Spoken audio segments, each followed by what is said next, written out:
A little bit? I'm just going to raise, I'll start yelling anyway, so it's fine.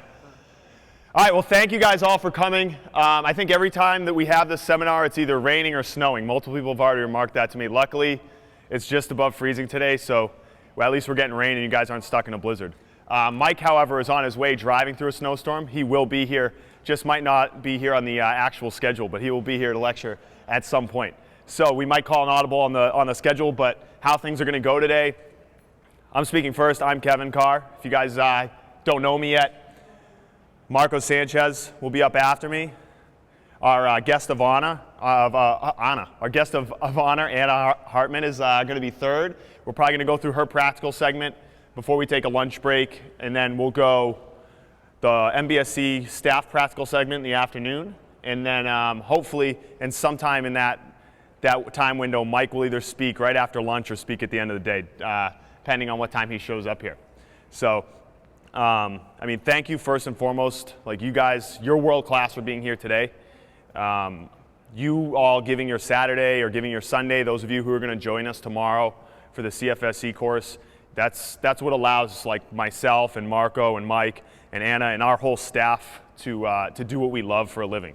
So, I mean, I really think round of applause goes out to you guys for coming out here on a Saturday, you know, yes.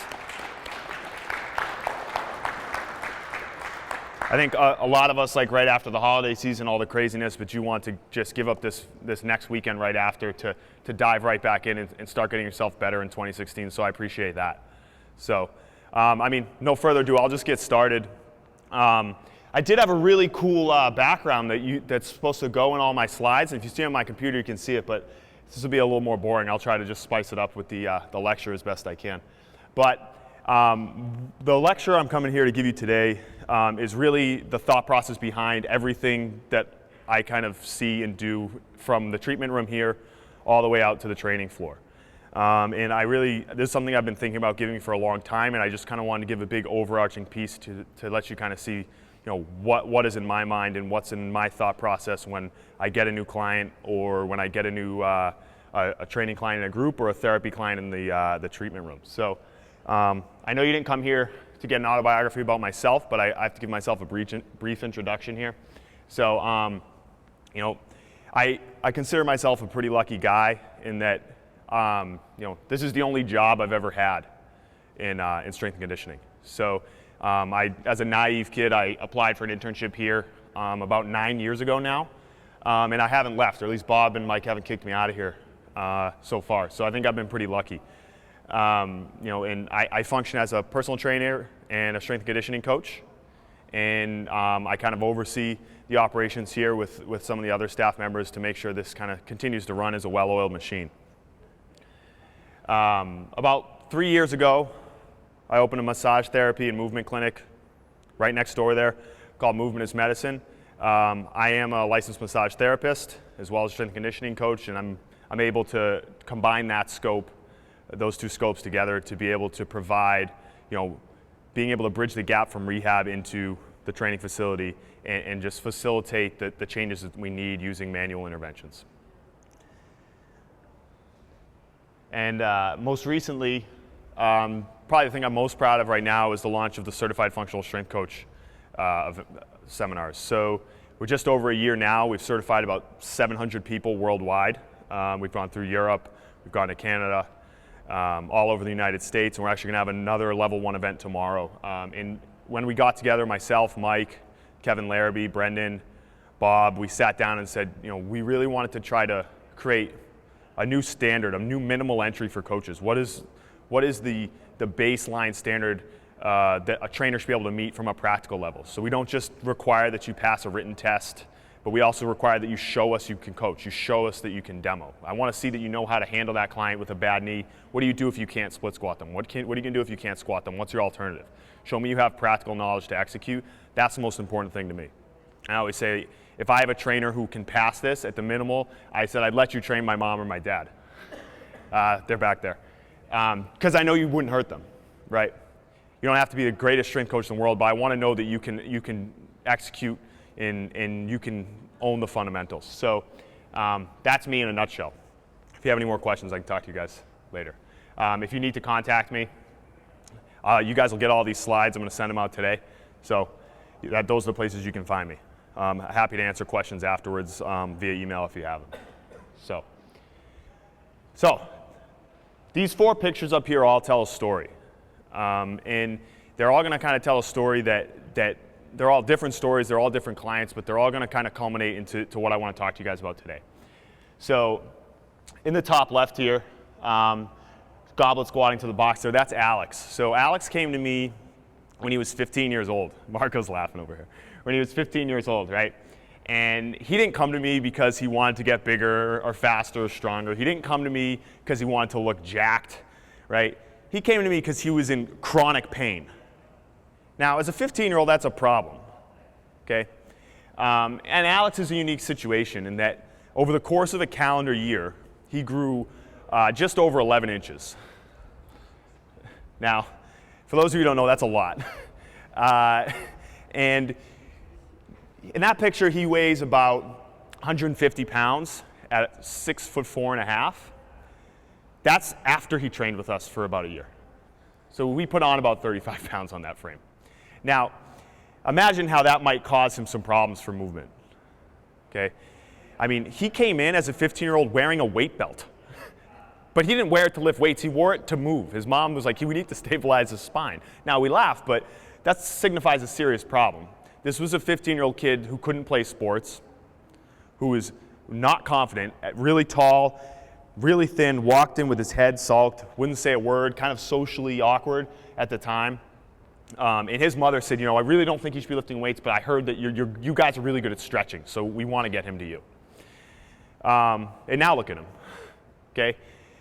I've turned him into a meathead. I've created a monster, almost too far on the other side of the spectrum. And just to let you know, we don't let people wear sleevelesses and we don't let them wear headphones. But on his last set of goblet squats, he was really fired up. I said, you know what? Put on the sleeveless, put on your headphones, go for it. Because you know what?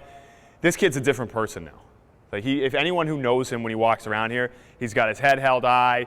He talks to everyone. Before every set, he pounds his chest. He gets pumped up. And this isn't about me getting him more muscular and me getting him bigger arms so he could talk to chicks. Maybe it is. But it's about me changing his personality and giving him another level of confidence, right? And if I couldn't provide him a movement intervention, or he came to you and you couldn't provide him a movement intervention, he might not be that person today. Up on the top right, that's Danielle. So she came to me about a year and a half ago after she'd gotten labral repair on one hip and was awaiting to get one on the other hip. And her surgeon said to her, no, you don't need to do physical therapy, just walk. Right? Yeah, exactly. Face palm. So she was in constant pain. The other hip was really, really stiff. And they also said, well, you're never probably going to squat again. You probably shouldn't be squatting. Well, she's a personal trainer. So she came to me out of desperation for her career, but also for her health, right? And she's squatting again, and her hips work fairly well, okay? And then down on the bottom left, that's Stu and Nancy. They're absolute rock stars. So Stu's 74, she's 73. As you can see, they squat, they swing. They came to me after she had a history of really intense knee pain. She had a meniscus tear, hadn't really done any therapy. She was having trouble walking. And as you get into your 70s, that can be a big problem, right? That can be the start of a downward spiral. Stu had open heart surgery. And they were referred by a client that we had that said they should look into training, right? And now they're clearly thriving, right? And then Jeremy is a personal favorite client of mine on the bottom right. That's just a message he had sent me. And he had been dealing with constant things, back, neck, shoulder pain. And a message like that, especially when the winter starts to come around, where he says, I can finally shovel my driveway, that's why we do what we do for a living, right? And I'm not telling you guys these stories so you can kiss my ass and tell me how great I am, but you can do that if you want. But I'm telling you that because I want you guys to understand the change that's happening. Now, how many of you guys got into this profession because you were playing a sport and you wanted to lift weights and you wanted to get in awesome shape, right? A lot of times we get into this field and we get excited because we love sports performance, right? We get excited about sports performance. But then once you do this for a while, you realize you're going to start to, your role is going to change. And we're the next health practitioner. Okay, and as years go by with the current insurance models and the trouble that people have through healthcare, people are going to come to you first. So whether or not you believe, okay, I'm a sports performance coach, you're a life performance coach. And I'm going to tell you right now, the way you're going to make the most money and the way you're going to impact the most lives is to picture yourself as a health practitioner and to give people movement health. Okay? So movement as medicine kind of embodies what we feel, what we do as therapists, and what we do as trainers. We're providing the first line of healthcare. And I'm going to tell you now, I want to give you what I think my prescription is, my top 5 principles, to try to provide that to as many people as possible. Okay? So we're going to work through these 5 steps here. Okay? Pattern competence. What do you believe in? What do you think they should do every day?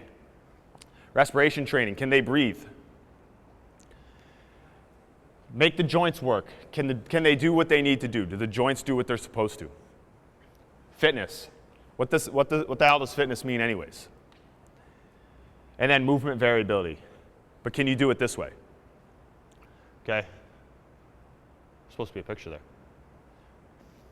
So, pattern competence.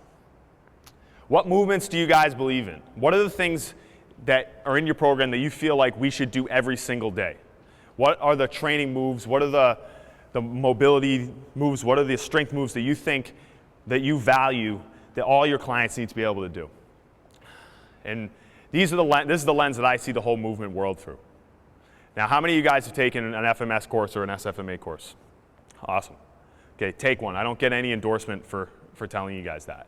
But functional movement systems is how I see the world, whether it's with my therapist hat on or with my trainer hat on, it's all the same vision. Okay? And that gives me a baseline and patterns to be able to execute what I need to execute. Okay? Now, you don't necessarily have to believe in FMS, you don't have to believe in SFMA, but you have to believe in something. You need to have a starting point that translates to what you want to see on the floor. So for me, it all starts here and it all finishes here, and it comes back to this in the weight room. So, Gray and Lee, although they claim to have come up with the FMS over beers, they didn't come up with these patterns by mistake, right? This wasn't just, they didn't just randomly scribble these down. There's a thought process behind the 7 foundational movement patterns, right? Those look fairly similar, correct? Those aren't there by mistake.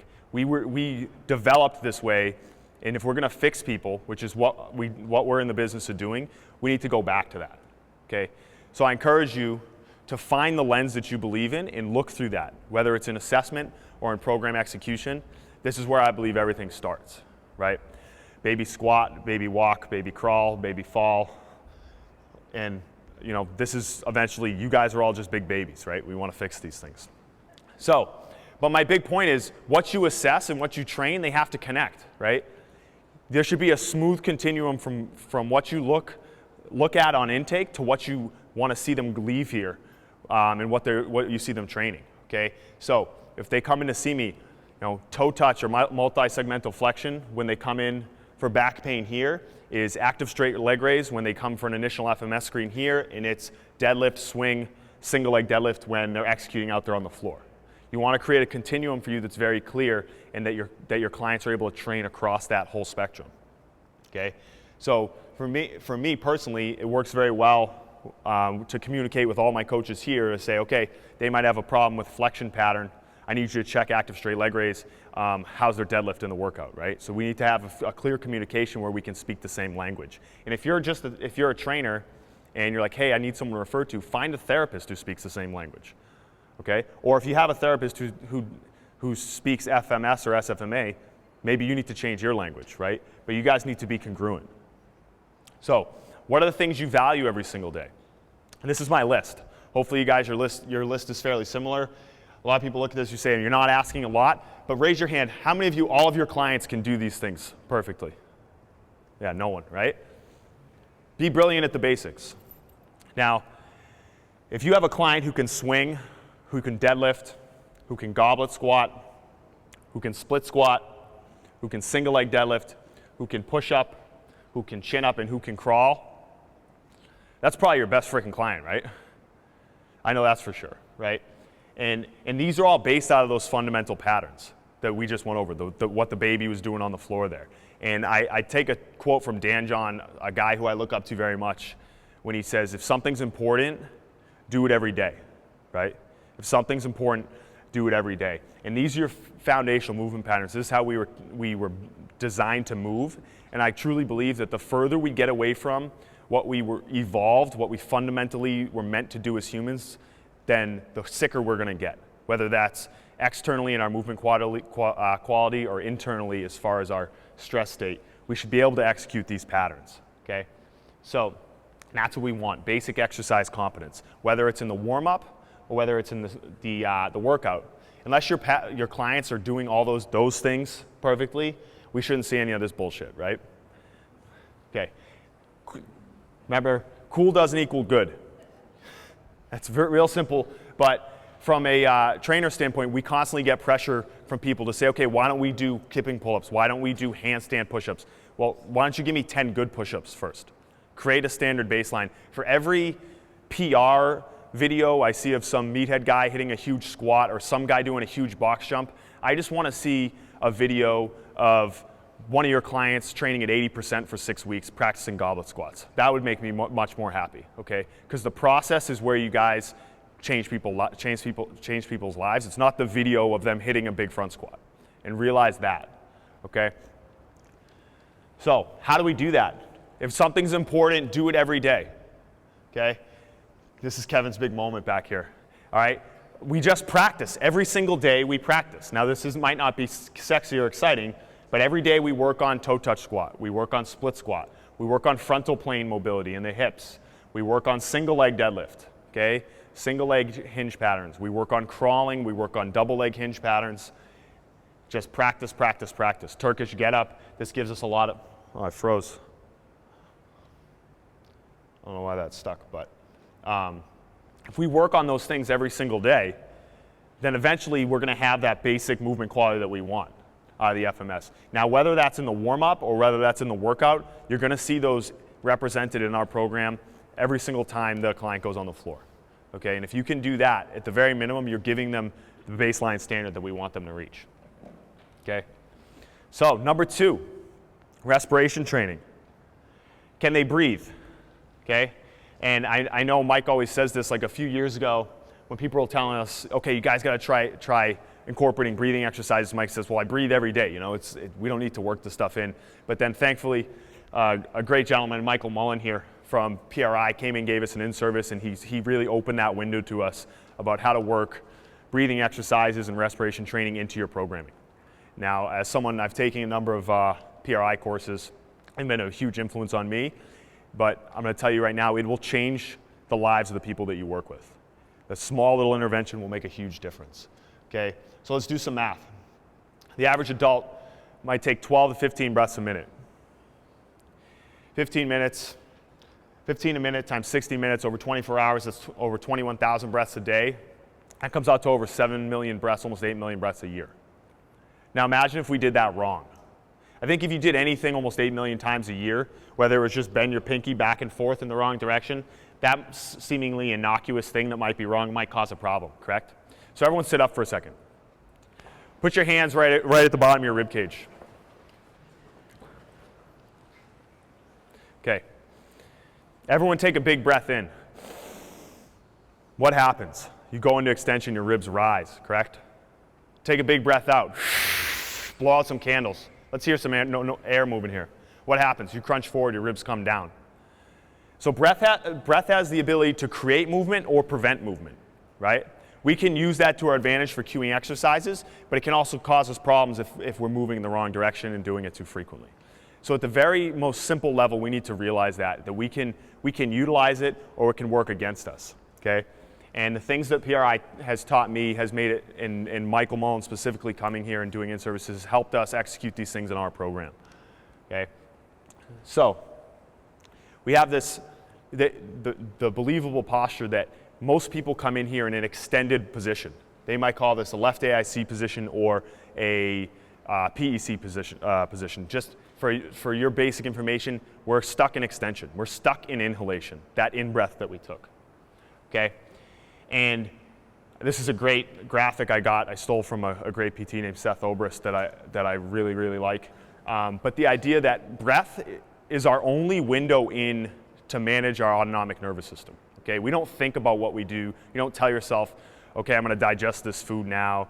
Okay, I'm going to raise my cortisol level. Your body makes modulations on its own. But with conscious breath and respiration training, it's our window into our autonomic nervous system, okay? And we can use that to change things on the exterior, posturally, mobility at the shoulders, the hips, the neck, all these things, or we can make modulations internally as far as how our nervous system functions, right? And we're always working along this spectrum. Far left here being sympathetic, our fight or flight. Far right in the green being our rest and digest, right? Now, how many of you train clients in the evening, like after they get out of work, right? How often do you have clients who come in who are stressed or in a bad mood or in a stress state, right? Now, at the very minimum, using breath can at least bring them back towards this end of the spectrum, okay? So they come in, they might have sat in traffic, might have been shitty weather like the rain here, they might have a bad day at work, their kid might be driving them nuts, their spouse might be driving them nuts. So with that high sympathetic tone, they might be disengaged from their environment, threatened, low movement variability, they're stuck, they're rigid, they're in that extension posture that's protective to them, right? That's their sympathetic tone, okay?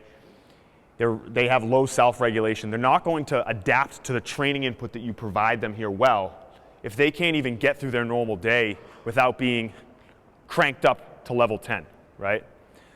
So just having them lay down and take a few breaths on the ground or incorporate some respiration into their mobility work can at least just take them back. If they're at a 10, at least get them down to a 7, right?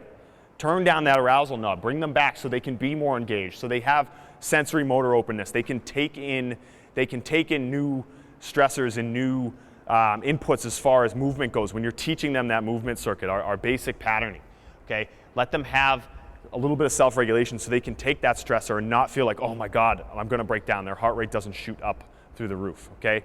So internally, it creates an environment that allows them to adapt to the stressor that you're going to give them. In long term, that might mean more life for them. That might mean them a lower stress state internally, less wear and tear on their joints, because we know if we get people to breathe, we can get their rib cage and their pelvis into a good position, then we're going to see all these appendages, our shoulders, our hips, these ball and socket joints, we're going to see those open up, okay? So this is going to be a substitute for a PRI course by any means, but I'm going to give it to you in about 2 slides, right? So on the far left, the term, the zone of apposition, right? The relationship between our pelvis and our rib cage, okay? They should be stacked. You should see a rib cage that fits perfectly if you think about 2 cups, one on top of the other. Optimal would mean that we have good force coupling. When we breathe, we can create tension in between in this core canister. But suboptimal, as you're going to see most people come in here, they're going to be in extended posture. You're going to see ribs that are extended up. You're going to see an anterior tilt through the pelvis.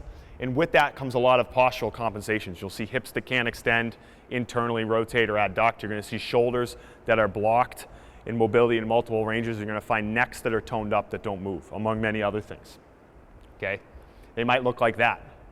Look at your clients when they lay down and breathe. What position are their ribs in? Okay, that's going to tell you a lot.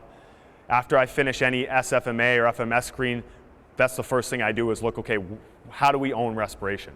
Now, we always get excited about looking at all these different screens, but that's probably the most basic motor pattern we do in our life, right? You start right on day 1 and carry it right on till the very end. And I think if we're not looking at that, then we miss a huge boat there. So, they have a belief that most people are stuck in a common pattern. They call it a left AIC. With that comes a lot of compensations and rotations at the appendages as well as the pelvis and the rib cage. Now, I'm not going to run through all of them today, but you can see it's a pretty predictable posture. This was a fun one to draw. Whether it's LL Cool J or Jen Selter, you're going to see these are the positions you want to look for. Do they stand habitually into their right hip? Do they have an anteriorly tilted pelvis? Do you see a right shoulder drop? Things to look out for. Okay, that's a sign of someone falling into that pattern. Okay, but real simple. Breathing progressions don't have to be complicated. Just have them, like here I just had Kevin, I'm going to go back. Simply put his feet up on a box, slightly posterior tilt that pelvis so we can get some approximation between his rib cage and his pelvis, and just taught him to breathe deep in the nose, long, hard out the mouth, right? Create some engagement through his core canister here so that he can, 1, modulate that nervous system to get him somewhere so he can adapt, and then 2, so posturally he can be in a better position to accept the stress I'm about to put upon him, whether it's mobility work specifically or whether it's a high training stress. We want to put him somewhere in the middle of that dial, right? And there's a lot of ways you can implement this, whether it's on his back, progressing to prone, progressing to half kneeling, progressing to standing.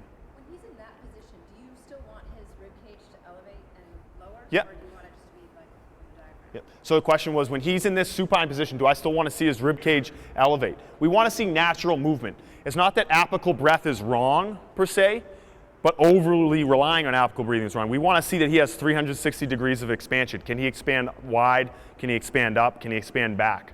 Okay.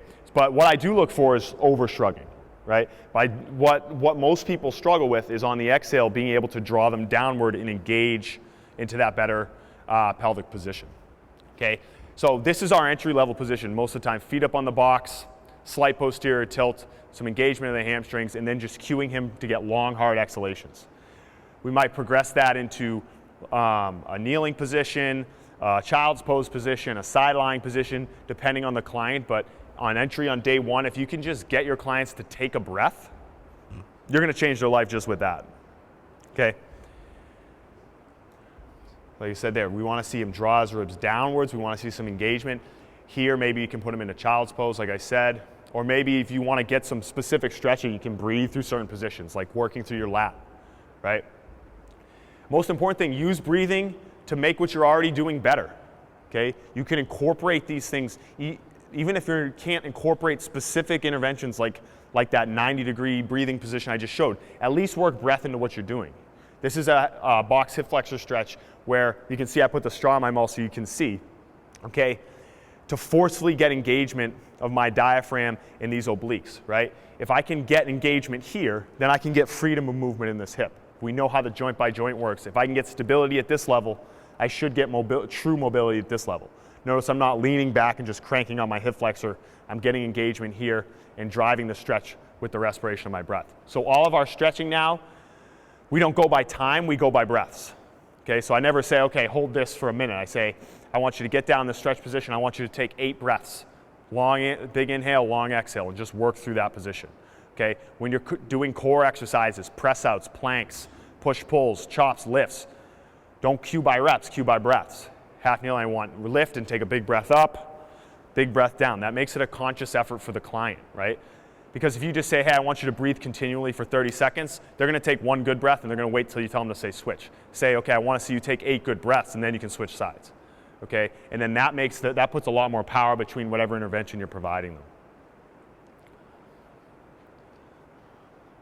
So, number 3. First, we said, what patterns do you believe in, right? Make sure that you're looking at everything through the right lens, that you have the right reference point. Number 2, make sure they can breathe, okay? Because if they can't breathe correctly, if their ribs and their pelvis aren't in the right position, if internally their stress state isn't ready, then all the interventions now going forward aren't going to work well, right? So after we check those, make the joints work, right? Can they do what they need to do? To steal another quote, I'm just going to steal quotes all day, from Charlie Weingroff. He says, can the joints get into the correct positions to absorb and adapt to stress? If your joints don't work well, the movements involving those joints are not going to work well. I know that doesn't sound like groundbreaking news, but sometimes I think people forget that, right? So first and foremost, make sure we start with isolation and work to integration. Okay, we got to see that the joints work all right by themselves before we start connect them into movements. So look at the joints. Do they have ankle dorsiflexion?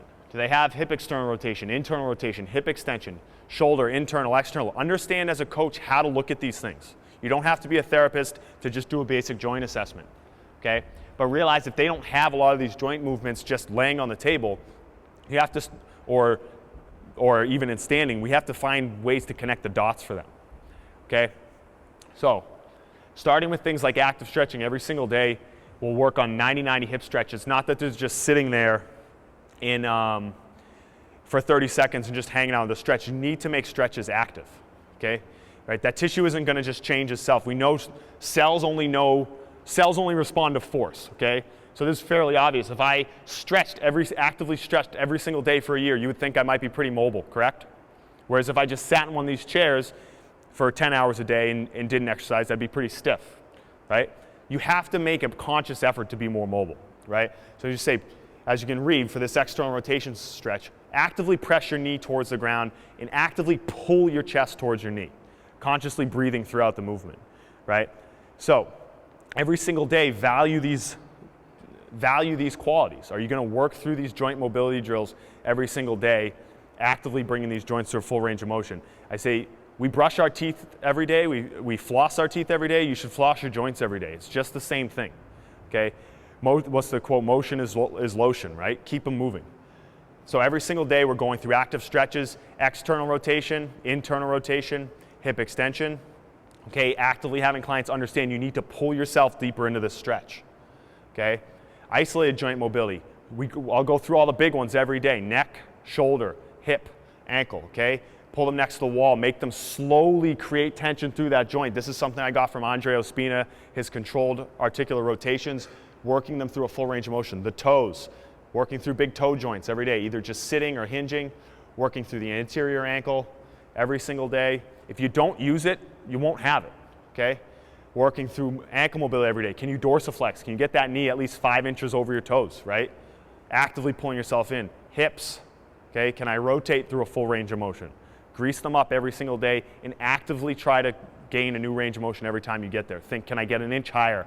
Can I reach that hip back an inch further? My neck, can I rotate?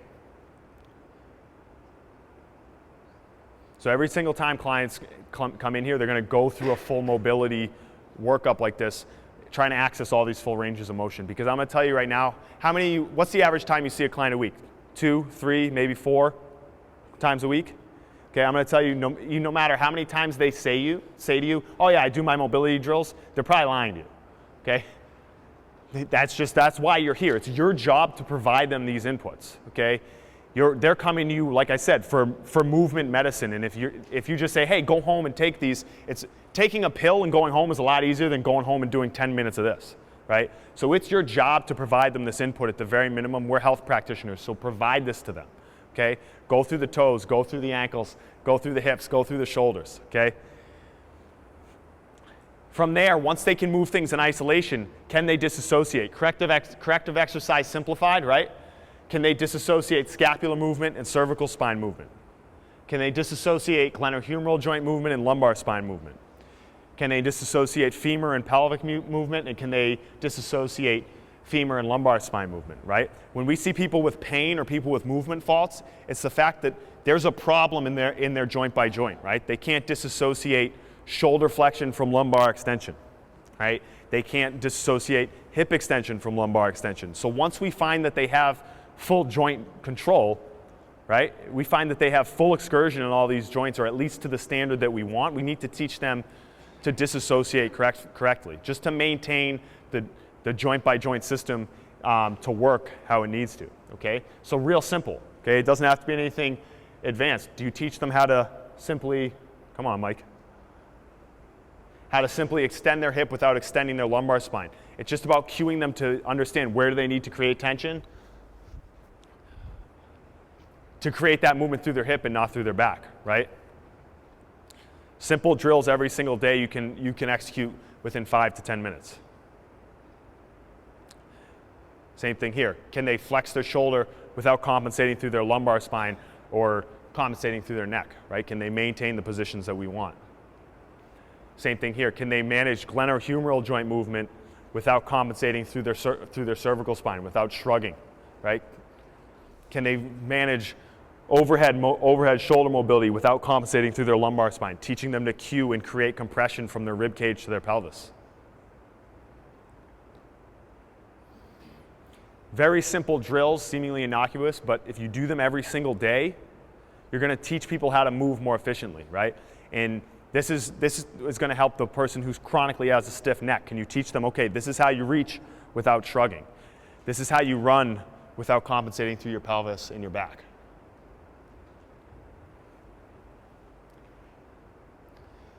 Number 4, are they fit? So this is what we're in the business of doing, right? We're all health and fitness professionals, right? You guys are personal trainers, strength and conditioning coaches, correct? And the funny thing is our industry, especially like the last 5 years, has been so focused on the movement end of things, the things I just spoke about, right?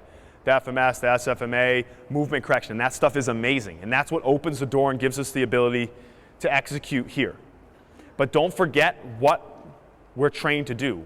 People come to us, like I said, as health practitioners to feel better and to move better, but ultimately we need to provide fitness. Fitness is what keeps people from breaking down. People break down when they don't have we give them movement capacity, they don't have the movement capacity to execute what we need to without joint structures breaking down, right? So what does fit mean? Okay, for general population, these are the big three that you need to think about. General strength, specifically muscle and tendon strength, grip strength, we can talk about that. Aerobically fit, and then lower body power. If you're gonna train adults, you're gonna train people who are general population, these are the three things that I'm always thinking about, okay? So, some stuff I've been thinking about recently and thinking about with our adult clients, we always talk about testing our athletes. What about adult testing, okay? What are the things that I would test to see that they meet a certain standard so I know that they're healthy, that they can live a long life, that they won't break down and become disabled, or they won't get sick, okay? Because this is medicine, right?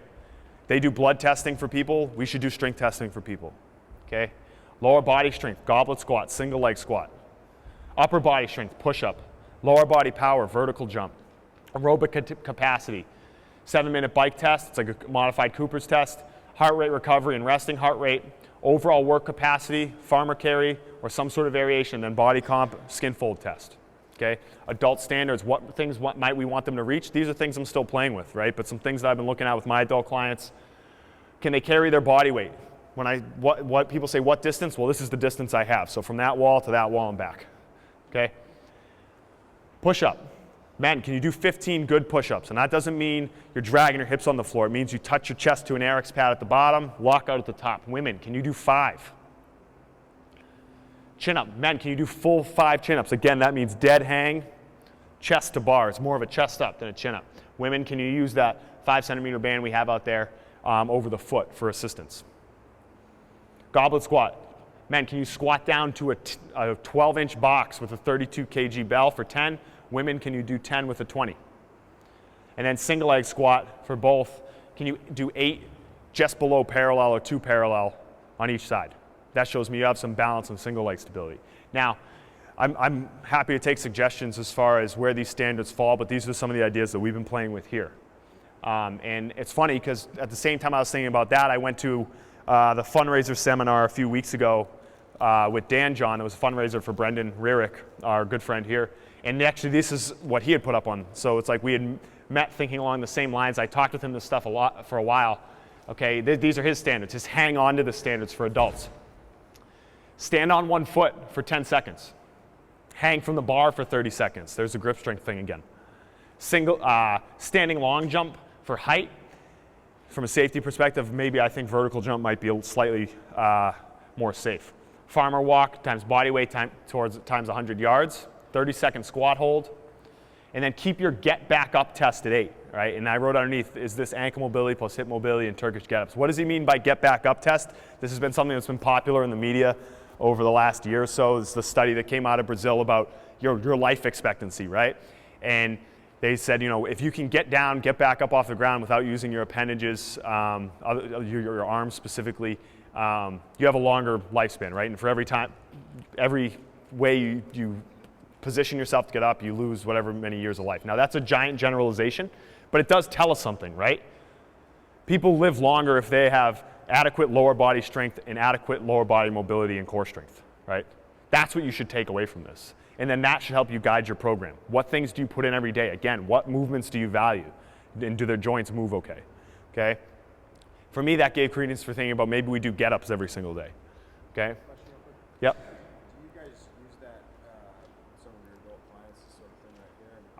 I don't use this specific movement. It's funny to talk about it because they immediately do it, right? The second we talk to people about it, they immediately cross their legs and go. I don't do this specific drill. But what this study tells you is that you should have adequate hip mobility, ankle mobility, right? You should have adequate single leg strength and hip strength. You should have adequate core strength to be able to move yourself.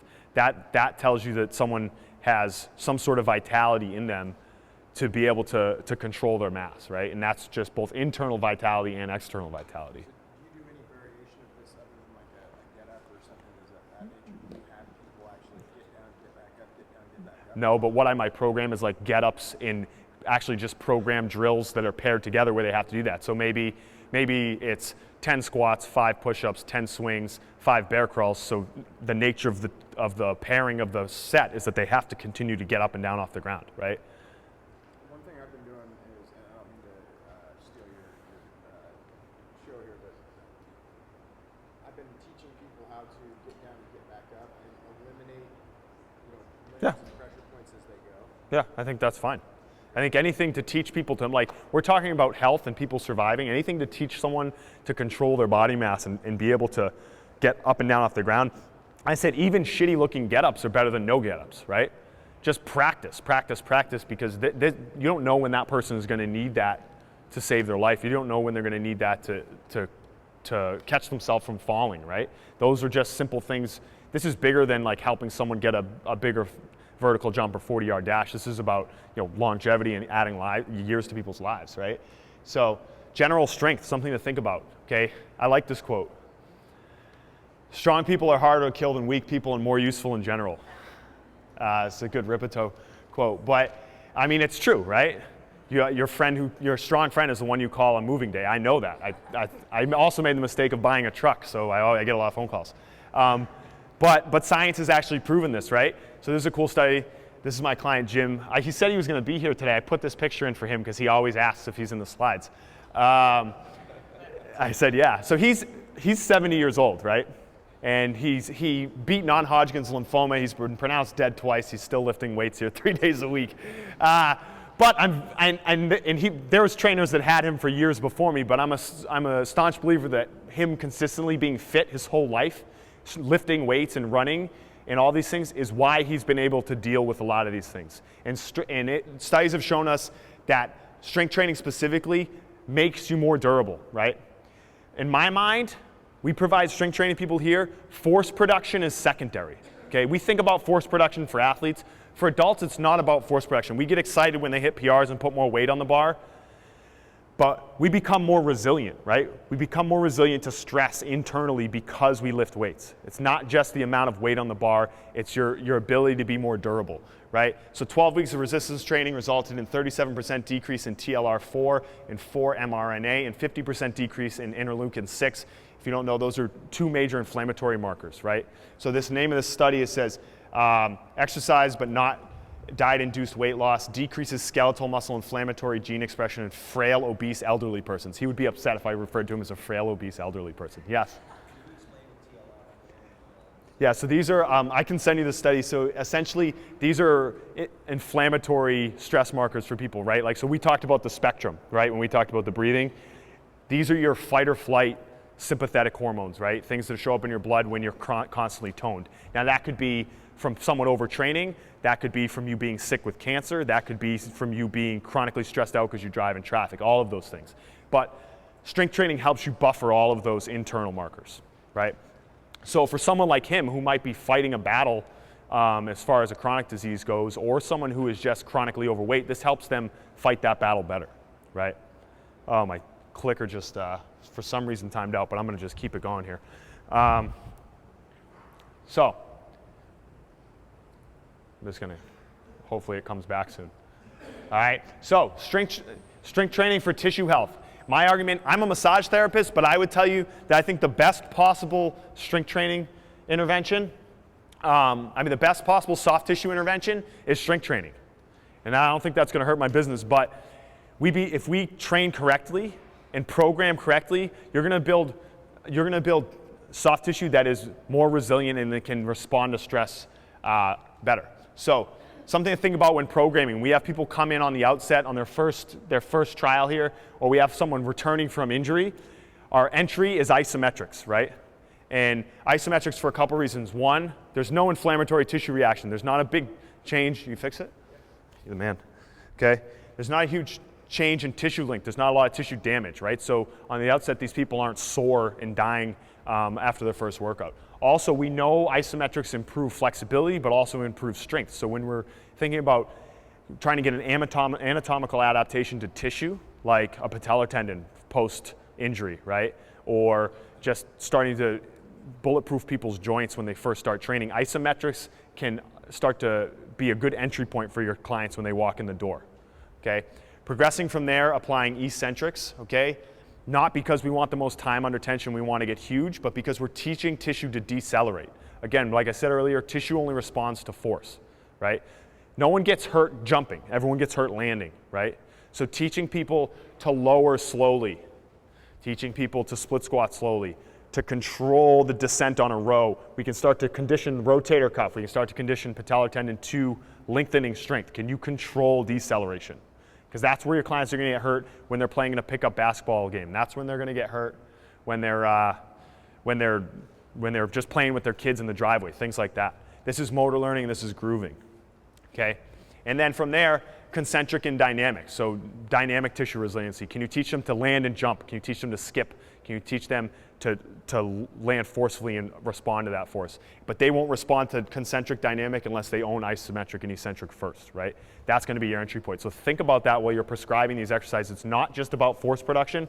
It's about the changes we create in the tissue, right? So this is survival strength. Like I said, just having a 72-year-old woman do get-ups every day, we're changing her life and giving her the ability just to control her mass, right? Like I said, isometrics, following knee injuries or people with history of knee pain, this is our entry.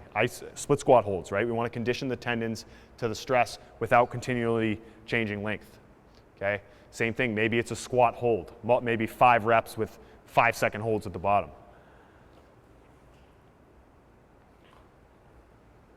And like I said, conditioning rotator cuff. Can you slowly control position of the scapula and the glenohumeral joint? Can you condition the tissue as you lower down into a split squat? This is how we create people who don't break down under stress when they're playing their sport, when they're just living their life.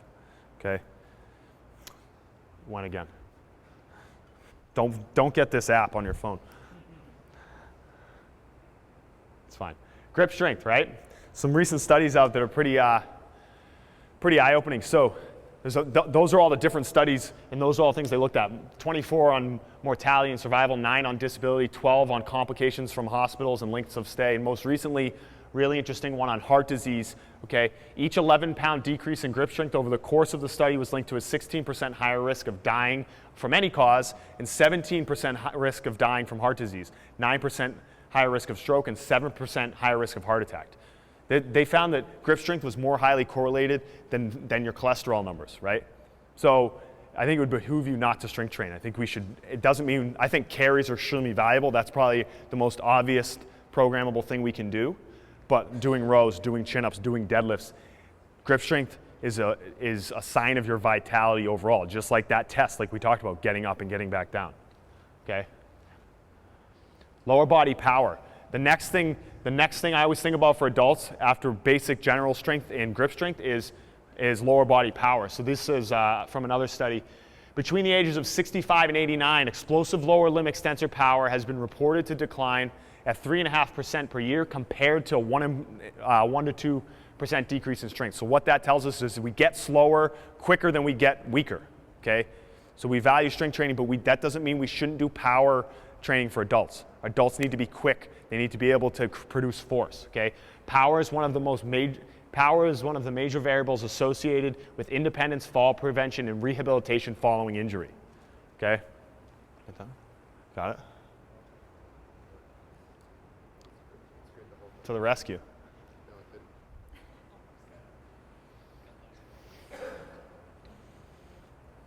Don't mind my desktop. All right, whatever. So, but realize power is relative. A lot of times when we think about power with performance, we think about repeat hurdle jumps and bounds in loaded power exercises, but power is relative to what you do on an everyday basis. Now, most of your people who come in to see you off the street aren't coming from a background where they're doing giant bounding and hurdle jumps and things like that. To create adaptation in the tissue, they just need to move faster than they already move. So in order to yield adaptation effects in human tendons, the strain magnitude applied should exceed the value that occurs during habitual activities. Okay? This is from a study. There was a group of 60-something-year-old women, mid-60s, over the course of, I think, like 16 weeks, right? They took a muscle biopsy at the start. The tissue looked like it does on the right. Now, it doesn't look like it's going to respond well to stress and stretch, right? That's Unconditioned tissue, especially as we get older, it starts to lose its springiness, right? You lay down more collagen, that fiber doesn't respond well to stretch. Well, then they had them do just basic step training with a little bit of bounce in their toes, okay? Some of them I think did jump rope, but then they looked and they went and they took another biopsy and it responded like it did on the left. They said it started to respond to more youthful collagen structure that is elastic and responds to stretch. So realize it's not just the power that we're looking to produce, it's the quality of the tissue that allows them to be resilient when they slip and have to catch themselves. Or they're playing pickup basketball and they don't blow up their Achilles tendon, right? So lower body power can mean a lot of things. Here's Stu on our total gym. It's like a shuttle jump, okay? It just could be low level bounding like this. It doesn't have to be over a hurdle. Can they hold a single leg stance? Can they stick and hold? That's power work, okay? Jump, squat, and stick, maybe for some people who might be a little bit more resilient. Or is it simple hurdle jumps? Is Jeremy just transferred to start and do hurdles? Can he stick and land and absorb force? Okay?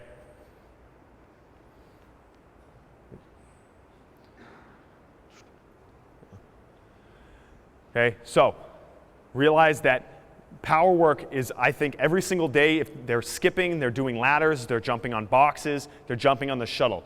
You're giving them the ability to control their body mass and not blow up soft tissue in their lower body when they have to respond to some sort of stimulus. So then aerobic health. Okay, this is the last one on the list, but I think it's extremely important. Do we really have a limited amount of beats? Okay, not really, but we should strive to be as aerobic as possible. We want our clients to be able to do as much as they can using their aerobic energy system so they don't have to tap in to those higher levels, right? Glycolytic energy production equals a higher cost of doing business, okay? There's a higher internal stress state, you know? So like your acute demand is always gonna outweigh what your chronic cost is. You're gonna have to pay back doing things glycolytically eventually, right? So if you do hard repeat sprint workouts, you feel that, right? Whereas if you can do things aerobically, you're able to regenerate that internally, and that is a lower stress state internally. So things we want to look for as far as entry level when we're looking at adult clients for energy system standards is we want to see a resting heart rate under 60. Okay, I want to see that 1 minute heart rate recovery after doing an intense sprint or something that drives their heart rate way up is greater than 30 beats. Can they drop in 1 minute? Can they get their heart rate back down at least 30 beats? And then their aerobic window, so that's their anaerobic threshold, right? The difference between their anaerobic threshold and their resting heart rate. That's their window of things that they can do aerobically. I'd like to see that to be about 125 beats, okay? So how can we get that, okay? When our clients come in, we're gonna look for them to do cardiac output work. So any continuous efforts that are from 120 to 150, okay?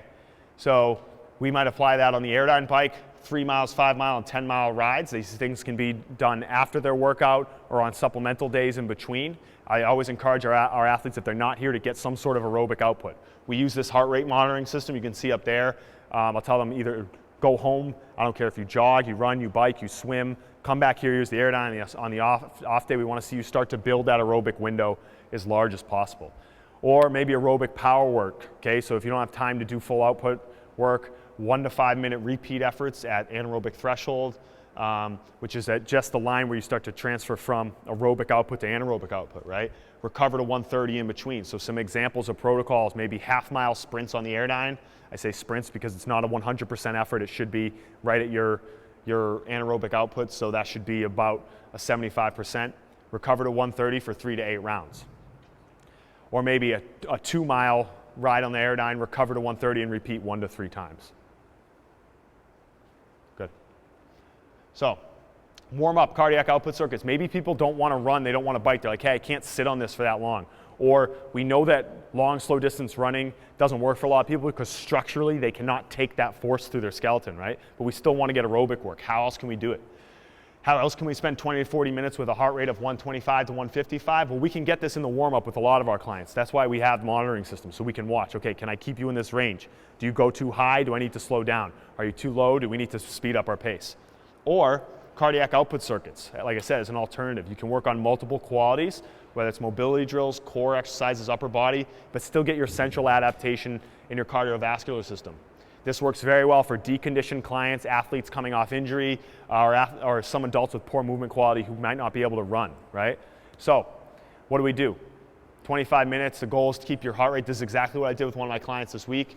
Keep their heart rate between 115 and 140. Okay, he doesn't have a great aerobic capacity, but we don't want to ride the bike because he'll go crazy. Plus he's not paying for me to stand and watch him pedal. Okay, toe touch squat for 5, bear crawl, farmer carry, half kneeling chop and lift, chest pass, single leg deadlift, and a half body weight Turkish get up. And we repeated that for 25 minutes at a pace and at an intensity that allowed him to maintain those heart rate monitors. That's how you can get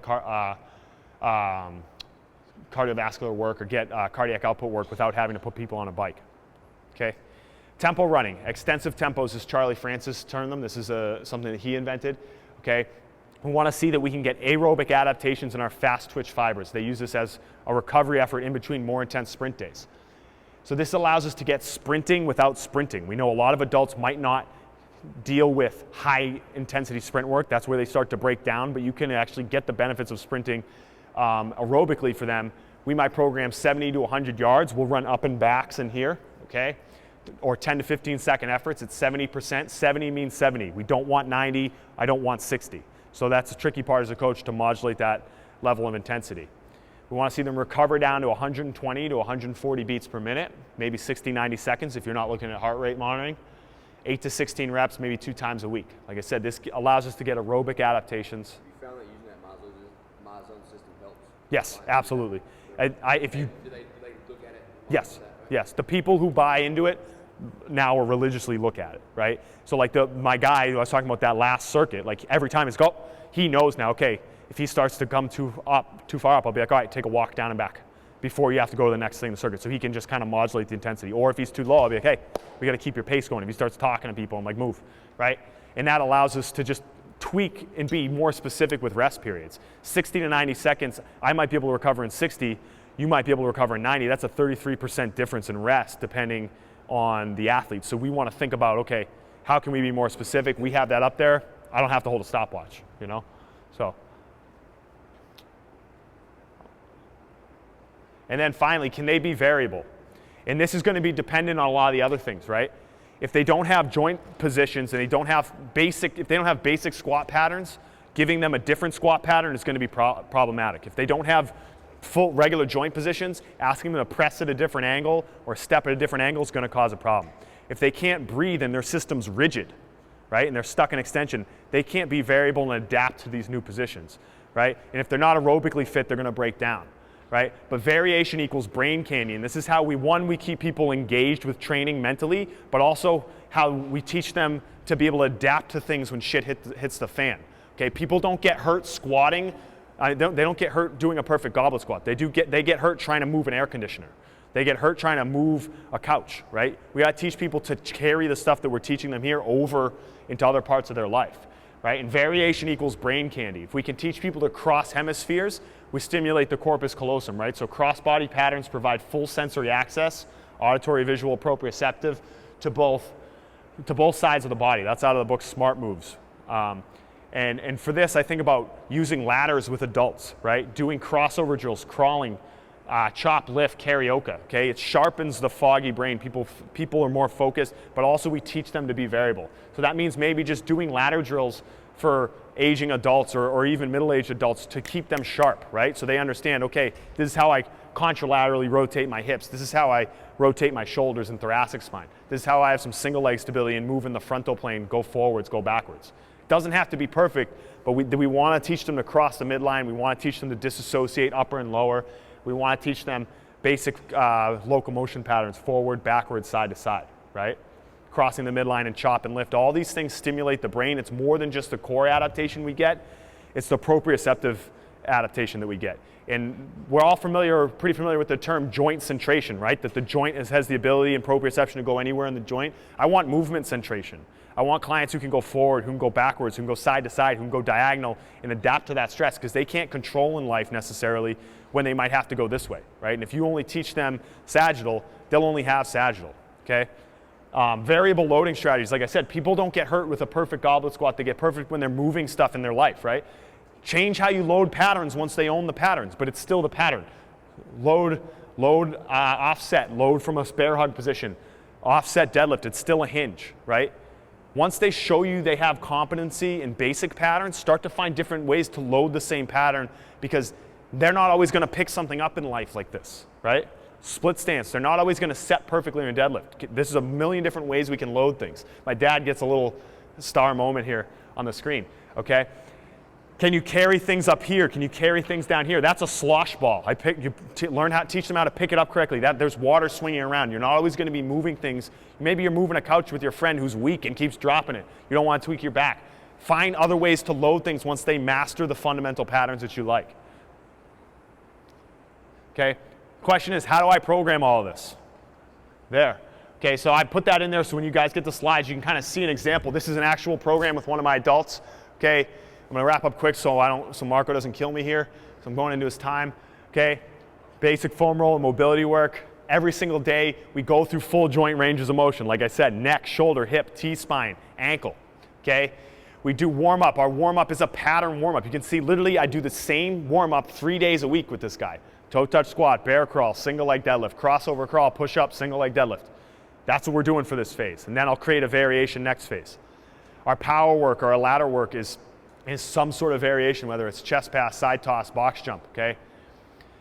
And then every single day our strength circuit changes, whether it's kettlebell swing, chop and lift, and then we're adding in hip mobility. We're thinking about putting in these variable things every single day. And at the very minimum, we need to give them this. Your adult clients don't need to be the biggest, fastest, strongest people. That's not what they come here for. They come here because they want to just live better and live longer, right? And I think if you give them the 5 variables I talked about, if you make sure you give them those inputs every day, you're giving them medicine. Like we have the strongest prescription known to man, but most people just don't know how to take it correctly, okay? They're going out to all these other sources that are giving them inputs that aren't beneficial for them from a health perspective. That's your job to understand how you can input these things, okay? So just think about this next slide. I want to make a gym. Oh, there you go. I had to get a Dumb and Dumber reference in, but I really actually like this quote. If I can look at it here, you just look at that real quick. But the effect you have on others is the most valuable currency that you have. And realize, like over time working here, like I got into this for sports performance, but I very much started to realize the impact you have on people's everyday lives. And that's why I had those slides at the start, those 4 pictures of those 4 stories. That, you know, I leave here every day and I said I have an audit of one question when I drive home, and it's, did you positively impact someone's life today? And if you can provide these 5 things to someone every day, if you can rehearse fundamental patterns, if you can teach them to breathe, if you can ensure that their joints move to a certain minimum standard, okay, if you can get them basically fit and strong, aerobically fit, okay, and if you can give them some sort of variability so they can adapt to multiple stressors in their life, you're going to change people's lives, right? I think that we're the new first line in healthcare and defense, and I truly believe that you guys being here today completely raises the bar as far as healthcare in this country goes. So I appreciate your time today. If you have questions, I'm happy to answer anytime later. We're going to do a Q&A at the end of the day. Also, you can email me, okay? So thank you very much.